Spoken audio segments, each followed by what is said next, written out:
제가 오랜만에 오늘 이 시간에 모십니다. 신장식 조국혁신당 의원과 함께 해보겠습니다. 안녕하십니까? 네, 안녕하세요. 신장식입니다. 반갑습니다. 신장식하고 중간에 막았던 거 보니까 변호사 할 뻔하다가 의원으로 바꾼 거죠? 그러니까요. 다 보여. 변호사 얘기를 계속하다가 다 보여. 신장식 변호사. 아 이게 아직까지는 제 입에 좀 많이 붙는데 의원님 맞습니다. 반갑습니다. 네. 반갑고요. 아 뭐 요즘 바쁘셔가지고 저희가 보기 어려웠어요. 아니 아침에는. 어떻게 하다 보니까 그렇게 됐어요. 벌써 네. 3주 만이라고. 3주 만에 뵙는 것 2주를 같아요. 뗐다 그러더라고. 2주를 건너뛰었다 그러더라고요. 네. 아침에 일들이 많았나 봐요. 뭐 우연치 않게 상임위도 있고 뭐 그러다 당내 보니까 일도 맞아. 있고. 상임위가 뭐 겹치고 아침부터 네. 막 이래가지고 못 어쨌든 뺐다가. 오마이에 어제 밤 9시에 출연하고 네. 아침 10시에 12시간 만에 다시 오마이 스튜디오에 온 신장식입니다. 네, 반갑습니다. 아, 오마이에서 자주 뵙게 되길 바라겠습니다. 아, 그러니까요. 네, 자 저희 한동수 변호사하고도 얘기를 나눴는데 오늘 윤석열 10일차 이제 변론 기일, 그러니까 최종 변론입니다. 네네네네. 윤석열이 직접 와서 이제 얘기를 한다 그래요. 무제한 얘기할 시간은 준다고 하는데 윤석열 피청구인은 몇 분 얘기할 것 같아요? 예측을 좀 아니 하신다면. 뭐 저는 길게 얘기했으면 좋겠어요. 길게 얘기하면서 계속 자백하잖아 그 사람은. 그동안 얘기한 걸 보면 그동안에 얘기한 걸 보면 계속 자백하고. 중앙선관위 군번했다 그러고. 그러니까 그 다음에 내가 우리 군인들이 뭐 부당한 명령을 내리면은 그 실행하지 않을 거라고 미리 알고 그러니까 자기가 부당한 명령을 위법한 명령을 내린다라고 하는 거를 자백을 했어. 그렇네요. 예, 예. 그걸 얘기했잖아요. 개몽령이다라고 하는 취지의 얘기를 하다가 부당한 명령, 불법한 명령을 내리면 우리 군인들이 그거 수행하겠습니까? 그럼 명령을 내린 자는 누구야? 네. 본인이잖아요. 김용현과 본인이 내린 거 아니에요. 그렇죠. 그렇죠. 아무리 뭐 체포하라고 한 적 없다라고 얘기를 해도 네. 지금 체포하라고 했다라는 얘기가 너무너무 수두룩 뻑뻑하게 나오고 있어요. 그리고 국민들이 그걸 다 봤어. 사실은 이번 탄핵 심판은 네. 그 탄핵 심판 관련해서 몇 가지 이제 제가 꼭 짚고 싶은 게 몇 어떤 가지가 겁니까? 있는데요. 예. 이번 탄핵 심판은 국민들이 모두 눈으로 봤습니다. 본편이 있는 거고요. 지금 탄핵 심판에서 얘기 나오는 거는 해설서 내지는 주석에 불과해요. 국민들이 다 봤어. 그날 그럼 오마이 계엄령 TV를 통해서 선포되는 다 보셨어요? 예. 네. 계엄령이 선포되는 바로 그 시점. 네. 그리고 포고령 군인들이 국회에 진입하는 장면, 선관이 들어가는 장면, 네. 그 다음에 소위 주요 임무 종사자들이 국회에 출석해서 한 증언 다 봤어요, 다. 그러니까 지금 탄핵 심판은 어찌 보면 거기에 대한 주석서나 해설서에 불과한데 불량 해설서를 계속해서 피청구인 쪽에서 만들고 있는 것이고 예. 정통 해설서, 수학의 정석 같은 해설서는 아. 청구인들이나 언론에서 이미 다 썼다. 그래서 이거는 형식상의 절차에 불과하다라고 생각을 하고요. 예. 오늘 저는 길게 말해서 자백의 분량을 조금 더 늘렸으면 좋겠다. 다만 기대할 수는 없지만 예. 최소한 대한민국 공동체에 대한 최소한의 책임감이 있다면 잘못했습니다. 죄송합니다. 빠르게 파면 결정을 내려서 네. 혼란을 수습해 주십시오. 라고 이야기하는 게 최소한의 책임감이지만 그자가 그럴 일은 없다. 기대하지 않는다. 최대한 자백이나 많이 해라. 그러니까 그동안 주장해왔던 왜 이걸 할 수밖에 없었고 왜 이렇게 경고성 계엄할 수밖에 없었는지 뭐 그 주장을 오늘도 계속 할 것 같다라는 생각이 드는데 일각에서는 탄핵 소추가 뭐 기각이 되면 임기 단축을 전제로 개헌을 약속할 거다. 뭐 이런 카드. 네, 희망사항이에요. 희망사항. 그 전에 네. 누구야 조갑재 월간조선 전 편집장이 그 하야 얘기 그 얘기를 중간에 해가지고 나왔잖아요. 예. 그러니까 보수가 살기 위해서 최소한 이거라도 해라. 조갑재 입장에서는 예, 입장에서는 그러니까 하야 정도는 해야지. 뭐 그런 이제 그러니까 희망사항이죠. 그럴 리가 없습니다. 그분은 그럴 분이 아니세요. 예, 그럴 분이 아니시죠. 그리고 지금 이제 와서 네, 이제 와서 할 수도 없어요. 그리고 이제 와서 네.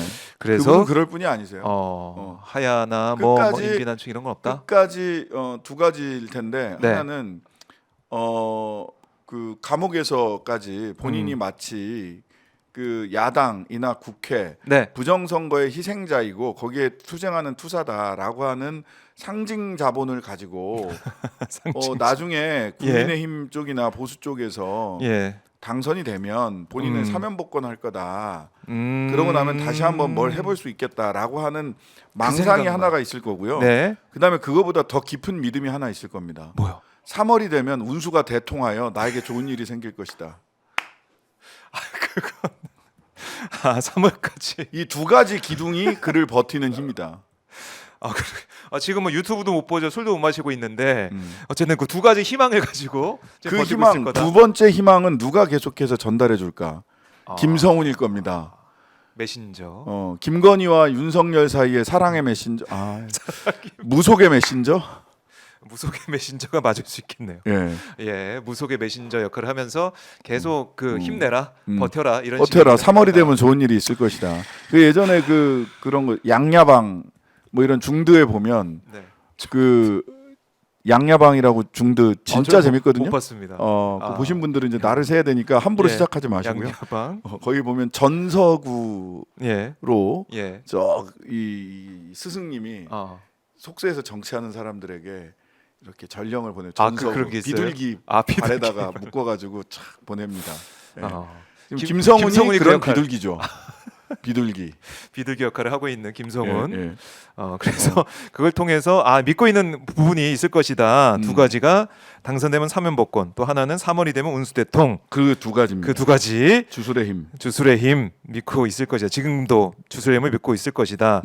자, 그래서 오늘 최후 변론이 있고 난 다음에 지금 다 얘기하고 있는 게 뭐 2주 정도 안에는 결정이 될 거다. 3월 중순 전에는 선고가 나올 거다. 뭐 이거는 다들 예측을 하시는 것 같아요. 예측하고 예, 있죠. 예. 예측하고 있는데 지금 보니까 이제 계산을 쭉 따져 보니까 네. 대선이 4월 30일 경에 하게 될 거냐, 4월 30일경 하게 될 네. 거냐. 아니면 이제 5월 14일 전에 네. 하게 될 거냐. 음. 가 이제 결정이 되겠죠. 가능하면 5월 7일은 피해야 되는 때라서 연휴 끝이라 맞아요. 연휴가 돼버리는 거죠. 그렇죠. 7일이 되면. 그러니까 5월 7일이 있는 주는 선거하기 굉장히 어려워요. 어려운 주. 그 앞에 하거나 아니면 뒤에 하거나. 예, 근데 이제 앞에 하려면 60일 안에 해야 되니까. 60일 안에 해야 되기 때문에 어허. 앞에 하려면 그 3월 첫 주에 결정이 돼야 됩니다. 또는 그 다음 주가 되더라도 네. 10일, 11일 뭐 요쯤에 결정이 돼야 돼요. 그렇네요. 예.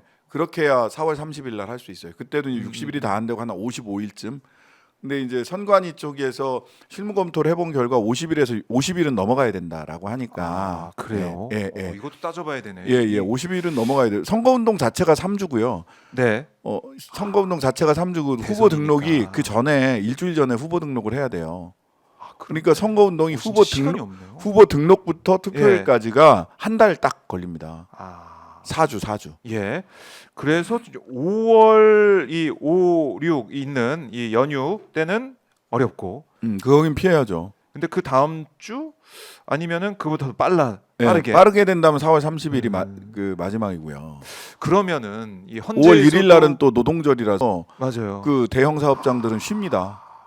그렇네. 와, 이거 일정 잡기가 쉽지가 않네요. 일정 잡기 쉽지 않아요. 네. 선관위에서도. 그래서 저는 모르겠습니다. 무슨 뭐 헌법재판소가 이건 정치적 사법기관이기 때문에 네. 선관위랑 협의를 했을 거라고 보거든요. 결정일도. 그것도 따져봐야 되는군요. 그 다음에 네. 그 전에는 평의를 그 박근혜 파면 때는 평의를 심리가 다 끝난 다음에 했어요. 중간에 심리해야 될 사항이 너무 많았기 때문에 사건 자체가 14개인가 그랬을 거예요. 그렇죠. 네. 복잡했죠. 네, 복잡했습니다. 뭐 K스포츠, 미르재단, 뭐 롯데, 삼성, 뭐 네. 재벌들 다 얽혀 있었잖아요. 그렇죠. 그런데다가 그 소위 그 문고리 또 따로 봐야 될 거 있고 네. 세월호도 봤어야 됐고 그래서 정말 따질 게 많았거든요. 근데 이거는 이벤트가 하나예요. 너무 간단해. 이벤트가 감명해. 하나고 쟁점은 5개예요. 그러니까 그리고 중간중간에 평의를 계속 해왔고 평의가 전부 다 전원일치예요. 8대0, 8대0, 8대0으로 말하자면 그쪽에서 피청구인 윤석열 쪽에서 네. 제기한 여러 가지 불평 불만들 전부 다 평의 8대0으로 다 기각시켜 버렸잖아요. 맞아요. 그러니까 그러네. 평의를 계속 해왔어요. 8대0 평의가 있었어. 예, 중간에 계속 평의를 해왔어요. 예. 그랬기 때문에 쟁점에 대한 사실관계나 예. 핵심 쟁점에 대한 법리 검토는 사실상 다 끝났다고 봅니다. 그러면 혼란을 지금 뭐라고 그랬어요? 피바다? 지금 뭐 무시무시한 그다음에 뭐 얘기들이 나오고 있는데 먼지처럼 부숴야 된다 뭐 이런 혼란과 선동을 조기에 종료시키는 것 또한 저는 헌재의 역할이라고 예. 생각합니다. 저는 25일 날 오늘 끝나고 나면 일주일 네. 안에 결론을 내리는 것이 대한민국 공동체를 위해서 네. 매우 필요한 일이다라고 봅니다. 그러니까요. 근데 이제 여기에 대해서 국민의힘 쪽에서 무슨 얘기를 하냐면 아니 박근혜 때는 17번 변론기일이 진행이 됐는데 이번에 11번 만에 하는 거 너무 졸속 진행 아니냐. 어제 막 항의 방문하고 막 항의 그러더라고요. 방문하고 아주 예, 생쇼를 난리 났는데. 하던데 예. 정말 난 이해하기 어려워요. 아까도 말씀드렸다시피 여기는 원나잇입니다. 원나잇. 하룻밤에 일어난 일. 12월 3일 밤에 일어난 일. 그것만 법률상의 보면 되죠. 쟁점은 5개밖에 없어요. 음. 근데 박근혜 때는 이벤트 자체가 네. 10개가 훨씬 넘었다고. 넘었죠. 거기에다가 법리적 쟁점은 그거보다 훨씬 더 많잖아요. 예. 이벤트 하나마다 법리적인 쟁점들이 쫙 따라붙기 때문에. 그렇죠. 그러니까 초등학교 1학년 산수 문제 풀 때 주는 시간하고 대입 수능 수학 문제 풀 때 주는 시간하고 수리 영역이지. 대입 수능 수리 시간하고 초등학교 1학년 산수 풀 때하고 시간을 똑같이 줍니까? 비유 딱인데요? 네. 예. 그 바보 같은 얘기예요. 17번 11번 이걸 비유하는 건. 이게 상황이 들어서 다르고 비판하는 쟁점도 다른데 그걸 똑같이 산술적으로 17번 왜 안 해? 이거 말이 안 된다. 그 말이 안 되는 거죠. 맞지 않습니까? 하루 상황이 다 달라야 이벤트가 하나예요. 그날 밤 계엄령 낸 거 발표 그 내란 목적 계엄을 그렇죠. 선포했던 거 하나예요. 그리고 그걸 다 국민들이 받고 다 봤어요. 헌법재판관도 받겠고 그리고 이제 어. 조사가 돼 조서까지 다 이제 나오고 다 나왔어 다. 자료 다 있어. 뭐가 문제야? 다 그다음에 이제 또 어젠가요? 네. 그제 윤곽근 변호사가 뭐 영장 쇼핑했다. 계속 그 주장했잖아요. 예. 영장 쇼핑했다 이 얘기 그렇죠. 한단 말이에요. 비판하던데. 그래서 뭐 중앙지검에 영장 냈다가 거절당하니까 기각당하니까 서부지법에 냈다. 예. 이거 정말 국민 속이는 일이거든요. 음. 영장에는 대체로 지금 보면 세 가지가 있습니다. 네. 통신영장 하나 있고요. 통신영장이 제일 받기 쉬워요. 그건 90% 이상 99% 나와요. 통신영장이 있고 그다음에 압수수색 영장 있잖아요. 물건 네. 압수수색하는 거. 예. 압수수색 영장이 있고 체포영장. 사람 인신을 구속하는 거 있잖아요. 그다음에 구속영장도 있죠. 그렇죠. 체포영장도 체포영장, 있고 구속영장도 있고. 예. 그거 인신을 인신구속. 구속하는 거 두 개예요. 예. 자 그런데 중앙지법에다가 낸 영장은 그 신청했던 영장은 뭐냐? 통신영장하고 압색영장이에요. 그리고 압색을 관절을 압색하겠다 이런 것도 아니고 여러 피의자 중에 한 사람으로 윤석열이 들어가 있을 뿐이에요. 김용현, 뭐 곽종근, 네. 뭐 등등등의 여러 피의자들 내란 피의자들 중에서 피의자 윤석열도 들어가 있지. 그럼 맞아요. 내란 수개 빼고 할 수 있어? 압색 그러니까요. 받을 때? 그러니까요. 그러니까 핵심을. 압색영장하고 통신영장이에요. 근데 네. 서부지법에다가 얘기한 거는 체포영장이잖아. 그죠? 그러니까 체포영장을 중앙지법에 낸 적이 없어. 그러니까 국민들을 뭘로 속이는 거냐? 영장이란 말이 뒤에 붙었다는 말로 속이는 거예요. 아하, 다 뭉뚱그려가지고 네. 오, 영장 너 해서 안 돼가지고 이 서부지법 일부러 한 거 아니야? 이 얘기를 그런 하고 거지. 싶은 그리고 건데. 우리법연구회로 가고 우리법연구회는 좌파고 빨갱이고 중국이고 북한이고 이 순환의 고리를 돌리려고 하는 겁니다. 근데 생각해 보세요. 이 오마이에는 구형식도 있고 네. 저는 신장식이잖아요. 뭐 동식이도 있고 그러면 구형식이랑 뭐 이동식이랑 신장식이랑 네. 뒤에 식자가 같다고 어. 같은 사람입니까? 다른 신장식은 중앙지법에 간 적이 없다고. 사람- 서부지법에 가서 영장 받아왔다고. 예. 근데 구형식이 예. 그 중앙지법 갔다고 왔다고 해서 예. 저 식자 돌림이 갔다 온 거 보니까 신장식도 갔다 온 거야라고 거짓 그렇네. 선동하는 거예요. 이것도 딱 귀에 팍팍 박힙니다. 말이 안 되잖아. 진짜. 구형식과 신장식이 같아? 네. 구형식은 오마이 소속이고 다른 사람입니다. 다른 사람이잖아. 알고 있습니다. 근데 식자 돌림이라고 야 다 같은 식이야. 이렇게 거짓말하는 거예요. 야, 그래서 저는 이 윤곽근 변호사의 기자회견, 긴급 기자회견하고 막 그렇게 하면서 했잖아요. 그래서 주말 네, 사이에 네. 많이 이제 회자가 되고 보도됐는데. 근데 그거를 왜 사람들이 구분해서 보도를 안 하는지 난 이해가 안 가요. 이렇게 심플한 문제를. 그걸 17번, 11번 비교하는 것도 이해가 안 가. 이런 언론에 이제 이 풀이도 있더라고요. 거 봐라. 이 통신 영장 이거 압수수색 영장은 중앙지법에 했던 거 맞네. 어쩌라고. 아니 생각해 보세요. 그렇게 분석을 또 하더라고요. 영장은 어디다 청구를 하느냐. 네. 영장이나 그다음에 재판 기소할 때 어디다 하느냐. 범죄지, 주거지. 범죄인의 네, 범죄지와 네. 주거지가 관할이에요. 기본적으로. 그렇죠. 특별한 관할이 있기는 하지만 기본적으로는 기본적으로는 범죄지와 주거지예요. 네. 어? 그렇게 근데- 하게 돼 있어. 예, 그렇게 돼 있어. 그래서 한남동 관저에 들어가 있으니까 용산. 거기가 용산, 네. 용산구는 서부지법 관할이에요. 그러니까 서부지법에 냈지. 뭐가 문제야? 그러니까 이걸 교묘하게 섞어가지고 제가 주말 사이 이거를 한 걸 보니까 최후 변론 앞두고 또 다시 이제 재료를 공급해 주는 거예요. 아 그러니까 이 그냥 구구들 아스팔트 그구들한테 예, 이걸 불쏘시개 또- 주는 겁니다. 예, 돌려라. 윤곽근 변호사가 그걸 몰랐을 리가 없거든요. 음. 몰랐다면 변호사 자격증을 반납하시고요. 아니, 영식이랑 장식이는 다른 사람이라고. 다른 사람이다. 확실히 정리를 해드렸습니다. 이거 네. 계속 여론전 펼치고 있는 거다라고 강조해드리고 여러분들은 속으면 안 되고요. 네네. 자, 여기서 언제로 예상하세요? 이 탄핵 선고. 저는 다음 주에 해도 된다라고 생각합니다. 다음 주 금요일, 3월 초, 다음 주 금요일 날 하시면 3월 된다. 7일. 왜냐하면 이건 이제 금요일 설을 이야기하는 거는 이전에 탄핵 심판이 3월 전부 다 10일. 금요일 날 났어. 금요일 3월 날. 10일 그때 네. 박근혜 때도 금요일이었던 거 제 기억하는데? 기억으로는 박근혜 노무현 두 분 다 아. 금요일이었던 걸로 기억해요. 그래서 뭐 그럼 금요일? 금요일 3월 7일? 음. 3월 14일까지 간다. 3월 14일은 화이트데이라서 이날 하기도 어려울 것 같고. 아 이날 화이트데이라서 왜 안 되는데 화이트데이라고 해서 주로 가야 되니까 다 바쁘셔가지고. 서로 바쁘셔가지고 화이트데이를 망치는 일이 될 수 있겠네요. 달달해야 될 날. 아 달달하면 극대화인가? 대한민국 전부 모든 국민에게 사탕을 선물한 것보다 더 달달한 하룻밤을 선사할 수 있는 화이트데이 선물. 온 국민이 달달한 달달한 달콤함을 하루 느낄 수 있게. 예, 예. 그리고 우리 키세스 연합군 얘기를 했는데 네네네. 키세스 이 달달함을 또 느낄 수 있게. 키세스 3월 14일. 우지연합군. 3월 14일. 뭐 여러 근데 가지 3월 얘기를 14일이 해봤는데. 되면 예. 3월 14일 날 하게 되면 네.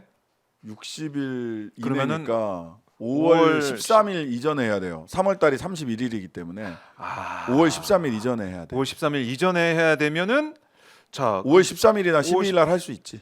5월 13일 14일이 수요일이고 14일이 수요일인데 13일이 일반적으로는 화요일이고. 수요일 날 해야 되는데 재보궐 이게 예. 대통령 재보궐 선거는 수요일 날 꼭 할 필요는 없더라고요. 살펴보니까 그 지난번에 13일? 그 문재인 네. 대통령 당선될 때 화요일 네. 날 투표했더라고요. 원래 수요일 날 그랬었군요. 투표하는 게 가장 좋거든요. 그래. 네.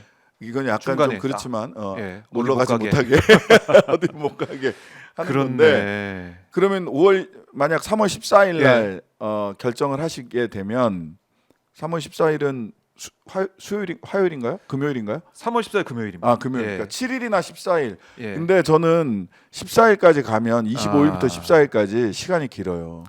그렇군요. 또 2주가 넘는 기간이 있잖아요. 네. 3월 7일. 그동안에 네, 무슨 그래서- 일이 벌어질지 모른다. 그래서 가능하면 7일 날 네. 뭐 헌재가 전적으로 결정할 일이나 아하. 7일 날 하는 게 좋지 않을까. 그래요. 7일로 하겠습니다. 딱 정하겠습니다. 3월 7일로 하는 걸로. 자 지금 이 짤은 곧 아. 성지가 됩니다. 아닙니다. 바램입니다. 네, 바람이고 헌재에서 전적으로 하실 일입니다. 네, 예, 대선 뭐 이 기간 이런 걸 좀 보면서도 우리가 생각을 해보게 되는데 어쨌든 혼란 상황을 빨리 해소를 해야 된다 이 말씀을 드리는 것이고요.